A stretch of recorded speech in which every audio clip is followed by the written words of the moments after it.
میں نے جیسے ہی دروازہ کھولا تو دیکھا کہ سامنے والوں کا لڑکا کھڑا تھا۔ مجھے لگا تھا کہ اسفند ہوگا۔ اس لڑکے کو میں غصے سے گھور رہی تھی۔ اس نے مجھ سے کہا، کیا مجھے اندر نہیں آنے دو گی؟ اسی وقت اماں وہاں پر آ گئی اور کہنے لگی، باہر کون ہے؟ میں نے دروازے سے ہٹ کر پورا دروازہ کھول دیا تو اماں اس لڑکے کو دیکھ کر بولی، ارے ارے ابرار، تم آئے ہو، چلو جلدی سے اندر آ جاؤ۔ تمہاری اماں نے بتایا تھا کہ تم تو نوکری کے لیے جانے والے ہو، تمہاری تو نوکری لگ گئی ہے۔ ابرار کے ہاتھ میں ڈونگا تھا اور وہ اندر آیا اور اس نے وہ ڈونگا اماں کو پکڑا دیا۔ میں حیران ہو رہی تھی کہ اس کے اور اب اماں کے بیچ کب سے اتنی شناسائی ہو گئی کہ اماں اسے اندر آنے کا کہہ رہی ہیں، ورنہ اماں تو اس معاملے میں بہت سخت تھیں۔ میرے چہرے پر حیرت دیکھ کر اماں نے کہا کہ اتنا حیران کیوں ہو رہی ہو؟ جاؤ جلدی سے اندر سے شربت ڈال کر لاؤ، بچہ بیچارہ گرمی میں کھڑا ہوا ہے۔ مجھے اس بچے بیچارے پر شدید غصہ آ رہا تھا۔ میں تل ملاتی ہوئی اندر چلی آئی۔ وہ اماں کے ساتھ بیٹھ کر نہ جانے کون کون سی باتیں کر رہا تھا۔ تھوڑی ہی دیر بعد اسفند بھی آ گیا، پھر وہ تینوں مل کر باتیں کرنے میں مصروف ہو گئے۔ اسفند سے مل کر تھوڑی دیر بعد وہ چلا گیا۔ میں نے اماں سے کہا، اسے گھر پر بلانے کی کیا ضرورت تھی؟ آپ نے اسے اندر کیوں آنے دیا؟ اماں بولی، ارے ارے اتنا غصہ کیوں کر رہی ہو؟ وہ ہماری پڑوسن کا بیٹا ہے، بہت ہی شریف اور نیک انسان ہے۔ اماں کی بات سن کر میں دانت چبا کر رہ گئی۔ کتنا وہ شریف تھا یہ میں بہت اچھے سے جانتی تھی۔ پھر سارا وقت میں غصے میں رہی۔ اسفند میرے لیے شہر سے بہت سی چیزیں لے کر آیا تھا، پھر بھی میرا موڈ ٹھیک نہ ہوا۔ شام کو جب ابا گھر آئے تو میں نے ابا کو ساری بات بتا دی۔ ابا بولے، ارے میں تمہیں بتانا ہی بھول گیا تھا، میں نے اس کے ابا سے بات کی تھی، ایسا کوئی مقصد نہیں تھا، تم کیوں غلط سوچ رہی ہو؟ وہ لوگ تو دراصل بہت ہی اچھے اور نیک اور شریف ہیں۔ اماں کو بھی جب بات پتہ چلی تو اماں نے مجھ سے کہا، بیٹی اس دن اس کی ماں یہاں پر آئی تھی، وہ دراصل تمہارے رشتے کی بات کرنا چاہتی ہے، لڑکے کو تم پسند ہو اور ہمیں بھی لڑکا پسند ہے، اتنا بھی کیا سوچنا، اور اس نے اس دن کے بعد سے تمہیں پریشان تو نہیں کیا نا؟ دوبارہ انہوں نے سیدھے طریقے سے آ کر بات کی ہے تو ہم بھی آگے سے بدتمیزی نہیں کر سکتے۔ اس رشتے کے بارے میں تمہارے ابا سے بھی میں نے بات کر لی تھی، ہم سوچیں گے اور پھر جواب دیں گے، کوئی جلدی نہیں ہے۔ میں نے اماں سے کہا کہ میں اس لچے لفنگے سے بالکل شادی نہیں کرنا چاہتی ہوں۔ اماں بولی، دھیرے بولو، ساتھ والوں کے گھر آواز چلی جائے گی۔ میں نے اماں سے کہا، جاتی ہے تو جاتی رہے، وہ اوپر کھڑے ہو کر مجھے سیٹیاں مار رہا تھا اور اب اس کے بعد فوراً سے رشتہ لے کر آ گیا۔ میں اس کی اس دن والی حرکت اب تک بھولی نہیں تھی اور کچھ مجھے اس سے چڑ بھی محسوس ہونے لگ گئی تھی۔ خیر، اماں نے مجھ سے کہا، سوچ لینا اس بارے میں، ہماری طرف سے کوئی زبردستی نہیں ہے، لیکن ہمیں بھی لڑکا پسند ہے، اچھا شریف ہے اور اچھی نوکری لگ رہی ہے اس کی، محلے کی ہر عورت چاہتی ہے کہ اس کی بیٹی کی شادی یہاں پر ہو جائے، لیکن وہ لوگ خود چل کر ہمارے پاس رشتہ لے کر آئے ہیں، اس سے زیادہ تمہیں کیا چاہیے؟ اور وہ ویسے بھی تمہارے بھائی کا اچھا دوست ہے، تمہارے بھائی سے بھی بات ہوئی ہے، وہ پوری طرح سے راضی ہے۔ چلو اب منہ بد بناؤ، آؤ میرے ساتھ کھانا لگواؤ، اسفند کافی بھوکا ہے، وہ بتا رہا تھا اس نے صبح ناشتہ بھی نہیں کیا۔ اماں کی بات سن کر میں کچن میں آ گئی اور اماں کے ساتھ کھانا لگوانے لگی۔ ہم نے اچھے ماحول میں کھانا کھایا۔ ساتھ والوں نے کڑی بھیجی تھی، مجھے پسند تو بہت تھی لیکن وہ بدتمیز انسان لے کر آیا تھا، اس لیے میں نے کڑی کو ہاتھ بھی نہیں لگایا۔ مجھے اس پر پتہ نہیں بلا وجہ غصہ آئے جا رہا تھا، اور جب تک یہ غصہ ختم نہ ہوتا میں تب تک اس کے بارے میں کچھ اچھا سوچ ہی نہیں سکتی تھی۔ دوسری طرف اس بوڑھے آدمی کے پاس میں روزانہ جاتی اور تھوڑی دیر بیٹھ کر بات چیت کرتی۔ اسفند بھی ایک دو بار اس کے پاس بیٹھ کر بات چیت کر کے اٹھ گیا تھا۔ جب میں نے بھائی سے پوچھا کہ آپ کو کیا لگتا ہے، ان کا دماغی توازن خراب ہے یا پھر وہ جان بوجھ کر اس پودے کو اپنی بیوی بولتے ہیں؟ بھائی کہنے لگے، ارے یار چھوڑو، بڑھاپے میں ان کا دماغ خراب ہو رہا ہے اور کچھ نہیں، مجھ سے تو ان کے پاس بیٹھا بھی نہیں جاتا، چلو تم اپنے کام پر توجہ دو، تمہارے پیپرز ہونے والے ہیں نا۔ لیکن میرے دماغ سے انکل نکل ہی نہیں رہے تھے، نہ ہی انکل اور نہ ہی ان کی باتیں۔ میں روزانہ کھڑکی سے اس پودے کو دیکھتی اور پھر سوچتی کہ انکل اس پودے کو اپنی بیوی کہتے ہیں، یہ تو ایک پودا ہے، باقی معاملات میں تو انکل کا دماغ بالکل ٹھیک ہے، تو ایک پودے کو اپنی بیوی کیوں کہیں گے؟ کتنی عجیب سی بات ہے نا؟ لیکن اماں مجھے منع کرتی کہ وہاں جا کر ان کے پاس بیٹھنے کی کوئی ضرورت نہیں ہے، وہ ہمارے مالک مکان ہیں، اس سے زیادہ کچھ نہیں۔ ایک دن میں چھت پر کپڑے پھیلانے گئی تو سوچا کہ ساتھ میں چھت کی صفائی بھی کر لیتی ہوں، مہینے میں ایک بار صفائی کرنا ضروری تھا ورنہ سارا کچرا نیچے کی طرف آ جاتا۔ ابھی میں صفائی کر ہی رہی تھی کہ اسی وقت مجھے دوسری چھت پر ابرار ٹہلتا نظر آیا۔ شام کا وقت ہو رہا تھا اور اس وقت موسم کافی بہتر تھا۔ اسے دیکھتے ہی میرا حلق تک کڑوا ہو کر رہ گیا۔ میں نے غصے سے منہ پھیر لیا اور زور زور سے جھاڑو مارنے لگی۔ میرا غصہ دیکھتے ہوئے وہ وہیں سے مسکرا رہا تھا اور اس کی مسکراہٹ پر میرا دل کر رہا تھا کہ اس کا منہ نوچ لوں۔ اگلے دن وہ دوبارہ سے ہمارے دروازے پر کھڑا تھا۔ اب ہاتھ میں اس نے نہ جانے کیا پکڑا ہوا تھا۔ روزانہ کچھ نہ کچھ دینے کے بہانے آ جاتا تھا اور اماں اس کی آؤ بھگت میں لگ جاتی تھیں۔ میں غصے سے تل ملاتی رہتی تھی۔ جب وہ جانے لگا تو میں بھی اسی وقت کالج کے لیے نکل رہی تھی۔ پتہ نہیں اتنی صبح سویرے کیوں آ گیا تھا۔ مجھے باہر نکلتے دیکھ کر کہنے لگا، مجھے تم سے 2 منٹ کے لیے بات کرنی ہے۔ اگر تم میری بات سن لو تو تمہاری ساری غلط فہمی دور ہو جائے گی۔ پہلے تو میرا دل بالکل بھی نہیں کیا کہ اس کی بات سنوں، لیکن پھر میں نے سوچا سن ہی لیتی ہوں۔ میں نے منہ بناتے ہوئے اس سے کہا، جی فرمائیے۔ میرے ایسے تیور دیکھ کر وہ مسکرا دیا۔ وہ ایک نمبر کا ڈھیٹ تھا، بالکل ڈھیٹ ہڈی۔ میں جتنا غصہ کر لیتی وہ آگے سے مسکراتا ہی رہتا تھا۔ اس پر کوئی اثر ہی نہیں ہوتا تھا میرے غصے کا۔ پھر اس نے مجھ سے کہا، دیکھیں اس دن جو ہوا اس کے لیے میں معافی مانگتا ہوں۔ دراصل میں موویز بہت دیکھتا ہوں اور انہی کو دیکھ کر میں انسپائر ہو گیا تھا اور میں نے اسی لیے یہ طریقہ اپنایا۔ آپ کو پسند تو میں کافی عرصے سے کرتا ہوں، لیکن مجھے لگا کہ آپ کو اپنی پسند بتانے کا یہی طریقہ ہے۔ مگر اماں نے اس دن مجھے یہ کرتے دیکھ لیا تھا اور پھر انہوں نے مجھے سمجھایا اور میرا رشتہ لے کر آپ کے گھر آ گئیں۔ میرا کام تو آسان ہو گیا، لیکن آپ مجھ سے ناراض ہو گئی ہیں۔ اب اس غلط فہمی کو دور کر دیں، قسم اٹھوا لیں میں بالکل بھی ایسا نہیں ہوں، نہ ہی لچا لفنگا ہوں جیسا آپ میرے بارے میں کہتی ہیں۔ اس کی بات سن کر میں فوراً سے گڑبڑا گئی کہ آخر اسے کیسے پتہ چلا کہ میں اسے لچا لفنگا کہتی ہوں۔ اس وقت میں نے اسے ٹال دیا اور گھر آ کر اس کے بارے میں سوچنے لگی۔ وہ ہر لحاظ سے بہتر تھا، اس کے گھر والے بھی اچھے تھے، تو انکار کی کوئی وجہ نہیں تھی۔ اس لیے اگلے دن ہی میں نے اماں کو شرماتے شرماتے ہاں کر دی۔ میری ہاں سن کر سب لوگ بہت خوش ہو گئے۔ ابرار کے گھر والے فوراً سے مٹھائی لے کر آئے اور بات پکی کر دی۔ ابرار تو حد سے زیادہ خوش ہو رہا تھا، اس کی دلی خواہش پوری ہو رہی تھی۔ جب یہ تمام معاملات طے ہو گئے تو پھر میں شام کے وقت میں نے مٹھائی پلیٹ میں رکھی اور اوپر کی طرف چلی آئی۔ سوچا کہ انکل کو بھی اپنی منگنی کے بارے میں بتا دیتی ہوں اور مٹھائی بھی دے دیتی ہوں۔ لیکن جب میں اوپر آئی تو آج معمول کی طرح مجھے نہ تو ریڈیو پر لگے پرانے گانوں کی آوازیں آ رہی تھیں اور نہ ہی انکل کی کوئی آواز سنائی دے رہی تھی۔ میں نے کھڑکی سے جھانک کر نیچے دیکھا تو انکل اس پودے کے پاس موجود ہی نہیں تھے۔ میں انکل کو زور زور سے بلانے لگی لیکن انکل کہیں پر بھی نظر نہیں آ رہے تھے۔ میں نے گھبرا کر کمرے چیک کرنا شروع کیے تو ایک کمرے میں وہ مجھے لیٹے نظر آئے۔ ان کی آنکھیں بالکل بند تھیں اور وہ بالکل سیدھے لیٹے ہوئے تھے۔ میں انہیں آوازیں دیتی رہی لیکن وہ ہل بھی نہیں رہے تھے، نہ ہی میری آواز سن رہے تھے۔ میں فوراً سے پریشان ہو گئی۔ کچھ انہونی ہونے کا احساس مجھے شدت سے ہو رہا تھا۔ الٹے قدموں میں نیچے بھاگتی ہوئی آئی۔ اماں نے مجھے حواس باختہ دیکھا تو پوچھنے لگی، کیا ہوا ہے، کیوں حواس باختہ بنی ہوئی ہو؟ میں نے اماں کو بتایا، اوپر والے انکل وہ بالکل بھی ہل نہیں رہے ہیں۔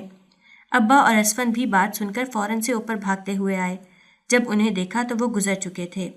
ابا نے ڈاکٹر کو بلایا۔ ڈاکٹر نے بھی اس بات کی تصدیق کر دی کہ نہ جانے کب وہ چلے گئے۔ مجھے کافی افسوس ہونے لگا۔ ان کے بچوں کو کس طرح اطلاع دی جائے ہمیں کچھ نہیں پتا تھا۔ کافی دیر انتظار کے بعد بھی جب کچھ ہاتھ نہ لگا تو محلے والوں نے کہا کہ ان کے بچے نہیں آئیں گے، نہ ہی ان کا کوئی رابطہ نمبر ہے نہ کچھ اور، یہ عرصے سے یہیں پر ایسے ہی رہ رہے ہیں۔ ان کے بچوں نے ان سے تعلق توڑ لیا ہے، پھر انہیں ایسے ہی دفنا دیا گیا۔ ان کی وفات کے کچھ دن بعد مجھے وہ پودا یاد آیا۔ میں نے سوچا کیوں نہ میں اس پودے کی جگہ دوسرا پودا لگا دوں، ویسے بھی وہ پودا مکمل طور پر خراب ہوتا جا رہا تھا۔ انکل تھے تو اس کا دھیان رکھتے تھے۔ میں نے ایک نیا پودا بھائی سے منگوایا اور شام کے وقت کاموں سے فارغ ہو کر پیچھے گارڈن کی طرف آئی اور اس جگہ کو کھودنے کا ارادہ کیا۔ میں نے کدال اٹھا کر پودا نکالنے کے لیے جگہ کھودنا شروع ہی کی تھی کہ اسی وقت مجھے کچھ ہڈیاں سی نظر آنے لگیں۔ انہیں دیکھ کر میں ایک دم گھبرا گئی اور چیخ مارتی ہوئی وہاں سے بھاگنے لگی۔ اسی وقت میرا پاؤں اس گڑھے کے اندر پھنس گیا۔ جیسے جیسے میں نے گڑھے کو کھودنا شروع کیا تو اس کے اندر سے مجھے پرانی ہڈیاں ملتی گئیں۔ یہ کسی انسان کی ہڈیاں تھیں۔ میں نے چلا کر اپنے بھائی کو بلایا۔ اسفند نے جب وہاں ہڈیاں دیکھی تو کہنے لگا، یہاں سے دور ہو جاؤ، ہم پولیس کو بلاتے ہیں۔ تھوڑی ہی دیر میں پولیس آ گئی۔ جب پولیس نے تحقیقات وغیرہ کی تو پتہ چلا کہ یہ تو ایک عورت کی ہڈیاں ہیں۔ اس بوڑھے کے گھر والوں کو ڈھونڈ کر اس کے بچوں کو یہاں بلوایا گیا۔ تب سارا ماجرا سامنے آیا کہ بہت سال پہلے بوڑھے نے اپنی بیوی کو اتنا مارا پیٹا کہ اس کی حالت بہت خراب ہو گئی۔ اس کے بچے روتے ہوئے اپنی ماں کو ہسپتال لے کر گئے۔ کچھ دن بعد ہسپتال سے واپس لائے تو ایک بار پھر سے بوڑھے نے جھگڑا کیا اور اس کے سر پر ایک گلدان دے مارا۔ جس کی وجہ سے وہ عورت وہیں پر ڈھیر ہو گئی۔ بوڑھے نے پولیس سے بچنے کے لیے وہیں گڑھا کھود کر اسے دفنا دیا اور اس کے اوپر ایک پودا لگا دیا۔ اس کے بچوں نے اپنے باپ کی اس حرکت کی وجہ سے اسے چھوڑ دیا اور یہاں سے ہمیشہ ہمیشہ کے لیے چلے گئے۔ وقت گزرنے کے ساتھ ساتھ جیسے جیسے اس بوڑھے پر کمزوری اور بڑھاپا طاری ہونے لگا، تب اسے اپنی غلطی کا احساس ہوا اور پھر تنہائی کا شکار ہوتے ہوئے وہ اپنی بیوی سے معافی مانگنے لگا۔ اس پودے کو گھنٹوں بیٹھ کر دیکھتا، صرف وہی جانتا تھا کہ اس کی بیوی وہاں دفن ہے اور اس کے بچے اس بات سے واقف تھے، اور کوئی بھی کچھ نہیں جانتا تھا۔ پتہ نہیں اتنا بڑا واقعہ محلے والوں سے کیسے چھپا رہ گیا۔ ان کے بچوں نے ہم سے کہا کہ آپ یہاں پر کرائے پر رہ سکتے ہیں، اوپر والا پورشن بند ہی رہے گا، ہمیں اپنے باپ سے کوئی لینا دینا نہیں ہے۔ اماں اور ابا نے انہیں سمجھایا کہ اس طرح سے تعلق نہیں توڑتے، وہ بہت مشکل حالات میں رہے تھے۔